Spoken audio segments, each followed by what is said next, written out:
Salut les witches, j'espère que vous allez bien. Je suis ravie de vous retrouver pour cette deuxième vidéo sur la série Pendule. Si vous n'avez pas vu la première, le lien il est en barre d'infos et je vous conseille d'aller la regarder avant de visionner celle-ci. Aujourd'hui, on va voir ensemble comment bien choisir son pendule, comment bien se positionner, comment établir sa convention. Donc la convention, c'est le terme qu'on utilise pour symboliser en fait le langage que vous allez pouvoir construire avec votre pendule. Et ensuite, on va voir toute une petite série d'exercices pour apprendre à calmer son mental, à faire confiance à son intuition et vraiment à venir travailler avec son pendule. Le pendule n'est pas un outil facile à utiliser, il demande beaucoup d'entraînement. Moi-même, je ne suis pas experte du tout en pendule. J'ai essayé d'apprendre le plus possible sur le pendule. Donc, il y a plein de façons différentes. Moi, le seul conseil que je peux vous donner pour vous protéger et pas faire de bêtises, déjà, il y a une règle concernant l'éthique, c'est qu'on ne demande pas de choses sur les autres. Voilà. Vous n'allez pas demander si un tel va avoir des enfants. En fait, il faut vraiment... Les questions que vous allez vous poser, ça peut être par rapport au monde, par rapport aux situations, par rapport à vous, mais il ne faut pas entrer dans la vie des autres. En fait, le pendule, c'est pas un outil, il faut rester éthique, il faut rester vraiment dans la bienveillance. S'il y a quelqu'un qui vous demande une question, oui, là, il n'y a pas de souci à partir du moment où vous avez l'autorisation, aucun problème. À partir du moment où cette personne n'est pas au courant que vous allez poser cette question, donc on fait tous l'erreur au début quand on débute, mais vraiment, moi, je vous le conseille, on ne pose pas des questions qui ne nous regardent pas. Voilà, c'est très important de faire attention à ça. Et ensuite, le pendule, ça peut être un outil qui peut vous servir à communiquer avec les défunts. Moi, je l'utilise absolument pas comme ça. J'ai pas envie, comme je vous l'ai dit dans la première vidéo, c'est pas un portail que j'ai envie d'ouvrir, c'est pas quelque chose que j'ai envie de mettre en place parce que je ne maîtrise absolument pas. Je maîtrise absolument pas ça. Donc le pendule vraiment me sert à poser des questions plus ou moins importantes dans ma vie quotidienne. Le pendule me sert également à trouver des objets que j'ai perdus. Des fois quand on perd des objets et on ne sait pas du tout comment les retrouver, et le pendule peut être une très bonne solution. Donc plein de petites choses comme ça et calculer son taux vibratoire, savoir quel chakra est en place ou pas.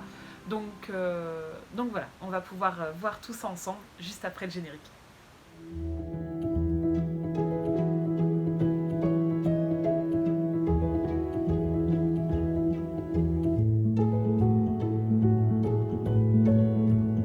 Pour vous protéger, je vous conseille la tourmaline noire qui est une très très bonne pierre d'ancrage, de protection et que j'utilise pour tous mes travaux, art du pendule, cartomancie, etc. Et qui saura vraiment vraiment bien vous protéger pour utiliser votre pendule. Tout d'abord, comment bien choisir son pendule. Alors, je vous conseille déjà de ne pas l'acheter sur internet, surtout si c'est votre premier pendule, et d'aller vous balader dans des magasins ésotériques pour trouver vraiment votre pendule, avoir votre coup de cœur. Donc c'est vraiment, il n'y a pas de règle en fait, faut vraiment juste avoir le coup de cœur pour son pendule. Vous pouvez aller en magasin, essayer de l'essayer, voir s'il a un bon mouvement, s'il vous correspond. Moi, je vous conseillerais pour débuter soit de vous diriger vers du cristal de roche ou alors une pierre étant reliée au chakra coronal, donc ça peut être de l'améthyste, ça peut être de la lépidolite, ça peut être toutes les pierres violettes ou encore vraiment qui vont travailler sur le troisième œil. Si jamais vous n'avez pas envie d'être influencé par les énergies d'une pierre, je vous conseillerais du coup de vous diriger vers un pendule métallique, qui du coup sera tout simple mais très efficace et au moins vous serez sûr de ne pas être influencé par les énergies d'un cristal. Ensuite, comment bien se positionner ? Alors, je vous conseille déjà de garder, vous voyez, quelques centimètres, de ne pas avoir trop long de chaînette, mais de ne pas avoir non plus trop court. Juste, on va garder 4-5 centimètres qu'on va placer entre le pouce et l'index. Et ensuite, on va laisser ça comme ça. Voilà. On va avoir une posture bien droite. Voilà, on va garder, hop, son pendule bien droit. On va être bien stable, le dos bien droit, histoire qu'il ne bouge pas. Et ensuite, quand vous posez une question, par exemple, est-ce que je suis bien une femme ?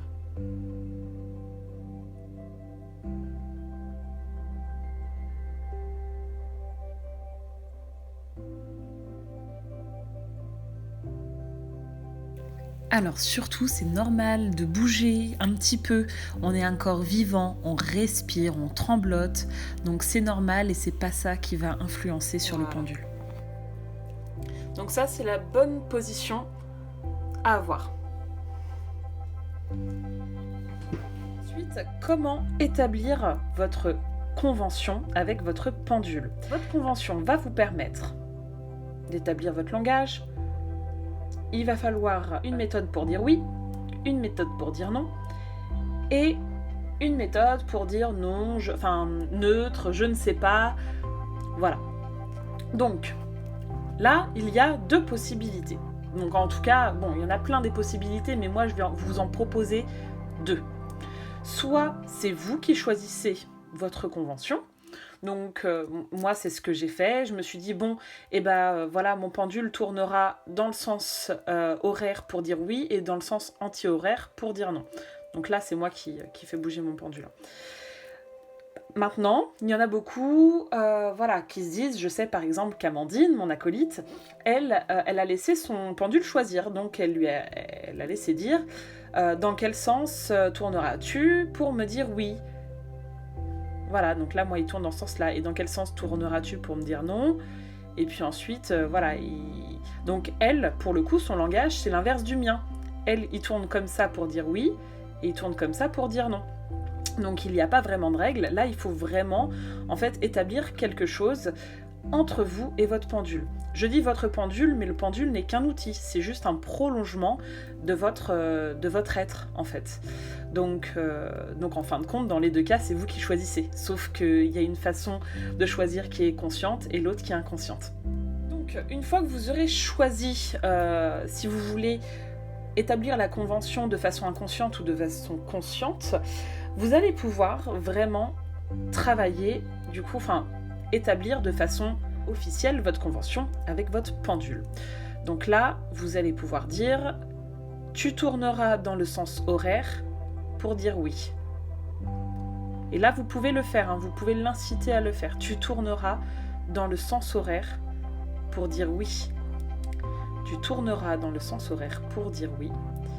Ensuite, on l'arrête. On le fait dans l'autre sens. Et tu tourneras dans le sens anti-horaire pour dire non. Tu tourneras dans le sens anti-horaire pour dire non.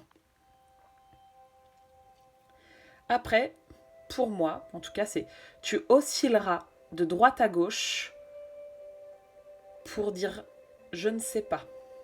Tu oscilleras de droite à gauche pour dire je ne sais pas. Et voilà, vous pouvez aussi utiliser l'oscillation verticale pour donner un autre langage à votre pendule si vous le souhaitez. Moi après j'utilise beaucoup les oscillations pour des directions. Forcément, quand il oscille droite, gauche, diagonale, etc., quand je cherche un objet perdu. Ensuite, pour voir si votre convention a bien été comprise entre votre outil et vous-même, vous allez pouvoir vous poser et dire « Dis-moi oui ».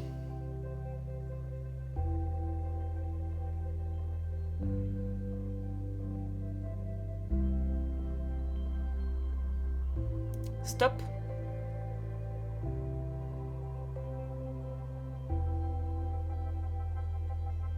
Dis-moi non.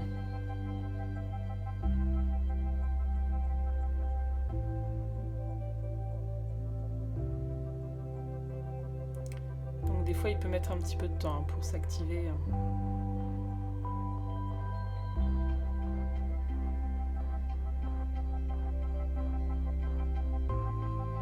Ça dépend du taux de concentration et de l'énergie que vous y mettez. Donc voilà, en fait le but, vous allez pouvoir faire plusieurs fois, de dire oui, stop, pour vraiment que le pendule se mette net. Après, il va forcément pas faire ça et ensuite clac. Il va falloir le temps qu'il finisse de tourner et qu'il se mette peu à peu dans la position droite. Et ensuite, vous allez pouvoir lui dire de dire non, et puis de dire je ne sais pas. Et voilà, ça c'est quelque chose à faire plusieurs fois pour vraiment bien établir votre convention et bien la tester pour voir si elle est bien comprise entre votre outil et vous. Donc maintenant, nous allons pouvoir passer au premier exercice qui est vraiment un exercice très important pour faire le lien entre votre convention et l'utilisation de votre pendule. C'est un exercice aussi qui va vraiment pouvoir vous initier pour ensuite utiliser des planches de radiesthésie. Qu'est-ce qu'une planche de radiesthésie? Je vous montre rapidement, c'est ceci. Voilà. On verra dans une autre vidéo comment les utiliser et qu'est-ce que c'est de façon un peu plus approfondie. Donc, vous prenez une feuille et vous faites les dessins donc en fonction de votre convention. Hein. Bien évidemment, là je l'ai fait en fonction de ma convention. Ça se trouve, vous, ça va être l'inverse. Ou peut-être que votre non, ça va être de façon horizontale et votre oui de façon verticale. Voilà, vraiment, c'est en fonction de vous. Vous êtes maître de votre propre convention. Donc, vous allez pouvoir mettre ici, voilà. Et là, on ne dit rien. Et on attend que le pendule suive les mouvements du dessin.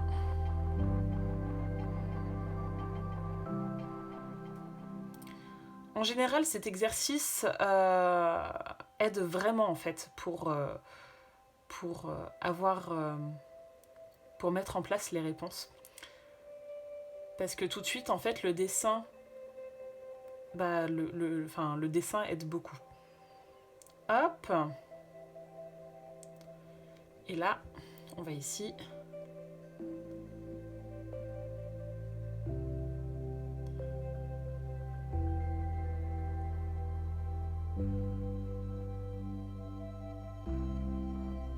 Et hop là. Ensuite, hop, on attend qu'il oscille. Voilà, on le met ici. Et là, on peut lui dire déjà d'aller de haut en bas.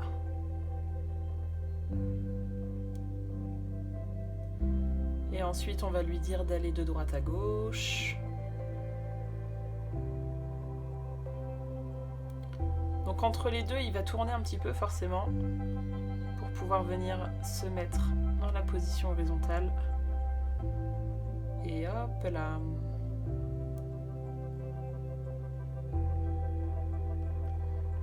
Voilà. Et ensuite, on fait la même chose.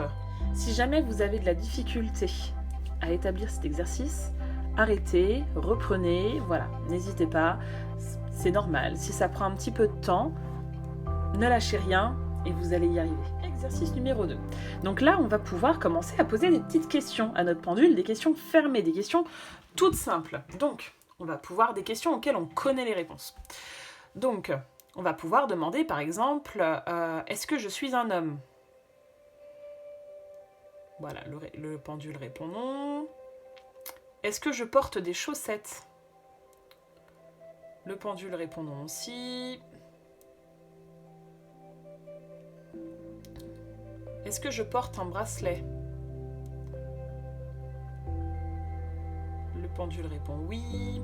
Est-ce que j'ai des yeux noirs? Le pendule répond non. Etc. Donc des réponses en fait toutes simples auxquelles vous connaissez les réponses. Vraiment, ça peut être des questions toutes simples, toutes simples. Si vous voulez aller encore plus loin dans l'exercice, vous pouvez demander à une amie voilà, une série de questions. Par exemple, vous lui demandez de vous mettre les réponses sur une feuille de papier, par exemple, des questions également toutes simples. Est-ce qu'elle porte, je sais pas, une jupe? Est-ce qu'elle porte un pantalon? Est-ce qu'elle porte... Voilà, et vous allez essayer de savoir. Mais du coup, là, vous n'allez pas connaître les réponses, parce que votre amie, elle va tout simplement vous les cacher. Et une fois, vous allez marquer sur un papier les réponses que vous aurez trouvées avec votre pendule, et vous allez pouvoir les comparer avec les réponses que vous aura donné votre ami. Voilà, donc ça c'est une autre solution pour aller un petit peu plus loin dans votre dans cet exercice là. Donc pour l'exercice numéro 3, nous allons pouvoir prendre 3 cartes de différentes couleurs. Vous pouvez également prendre des morceaux de papier où vous faites des formes différentes, où vous écrivez les noms des couleurs, etc. Vous les mélangez. Hop, vous les retournez, et là, 2 solutions. Soit vous prenez votre pendule et vous demandez à chaque fois, est-ce que, par exemple, on cherche la carte violette. Est-ce que cette carte est violette? Il va vous répondre, et ainsi de suite. Vous pouvez également, deuxième solution, hop, dire à votre pendule, oscille vers, donne-moi la direction de la carte violette. Ensuite, vous confirmez, et après, vous regardez si la réponse est bonne ou pas. C'est un exercice qui est très très compliqué, vraiment, donc si vous ratez, si vous avez des erreurs, c'est pas grave, c'est normal. Vous recommencez, c'est en persévérant qu'on a des résultats. Donc vraiment, n'abandonnez pas, c'est un exercice très compliqué. Pour le 4e et dernier exercice, on va pouvoir prendre un jeu de cartes, hop, et prendre 10 cartes.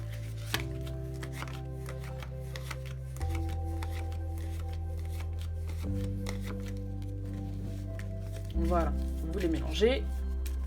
Et là, le but, ça va être de demander, est-ce que le dessous de cette carte est noir, ou est-ce que le dessous de cette carte est rouge, etc. Ensuite, vous allez avoir votre réponse, et ensuite, vous allez pouvoir faire une note sur 10. Donc, vous allez mettre d'un côté les bonnes réponses, de l'autre côté les mauvaises réponses, et au fur et à mesure, vous allez pouvoir voir si vous avez réussi 4 cartes, 5 cartes, 6 cartes, etc. C'est un exercice assez rapide, du coup, que vous allez pouvoir faire quotidiennement. Pour avoir un suivi, je vous conseille également de le noter dans un petit cahier d'exercice, vos résultats, vos notes, pour voir votre évolution au fil des jours, des semaines et des mois. Donc voilà, le fait de prendre 10 cartes, ça permet vraiment d'établir une note sur 10 qui est facile, surtout dans notre culture francophone. Je vous reparle un petit peu du guide du pendule de Jocelyne Fanguin, qui est vraiment très très bien pour débuter le pendule. Vraiment, si vous avez envie de faire les choses bien, il est vraiment très très bien, et dedans vous avez également des exercices qui sont très intéressants, voilà, pour aller vraiment plus loin dans le pendule. Il n'est pas très gros pour ceux qui ont un peu du mal avec la lecture. Voilà, il fait 150 pages, donc vraiment très très très bon outil. Donc voilà, n'hésitez pas de ce côté-là, il n'est pas très excessif, en plus il est à 6,50 €, et vraiment c'est un bon petit, c'est une bonne petite trouvaille. Alors, je voulais aussi parler d'une petite chose, la purification de son pendule. Il va y avoir des personnes qui vont dire que purifier son pendule, c'est très important. Et si jamais vous voulez le faire, la sauge, c'est un très très bon moyen de purifier votre pendule. J'ai fait un cercle de clair ressenti il n'y a pas très longtemps, avec une femme extraordinaire, qui disait que en fait il faut pas le purifier si souvent que ça, parce que on met en fait votre pendule va s'imprégner de votre énergie, et si vous le purifiez tout le temps, vous allez nettoyer en fait à chaque fois cette énergie, et c'est comme si vous allez recommencer en fait cette connexion à chaque fois. Donc je pense, comme tout ce qui concerne les arts divinatoires ou les pratiques ésotériques, il faut vraiment vous écouter vous. Si vous sentez que votre pendule a besoin d'être purifié, voilà, vous le passez dans la fumée de votre sauge, pas de souci. Si vous sentez qu'il n'a pas besoin d'être purifié, vous pouvez faire également un petit exercice de visualisation.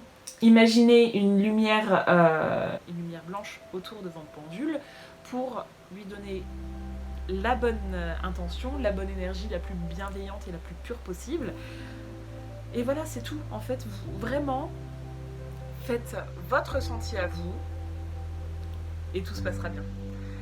Et bien écoutez, j'espère que cette vidéo vous aura plu. N'hésitez pas à mettre en commentaire si vous avez des questions, si vous avez des petites choses, voilà, si vous avez envie de discuter, ça me fera vraiment plaisir. N'hésitez pas à vous abonner, à aussi appuyer sur la petite cloche pour ne pas louper les nouvelles vidéos. Et je vous souhaite une très très bonne journée à vous. Prenez soin de vous.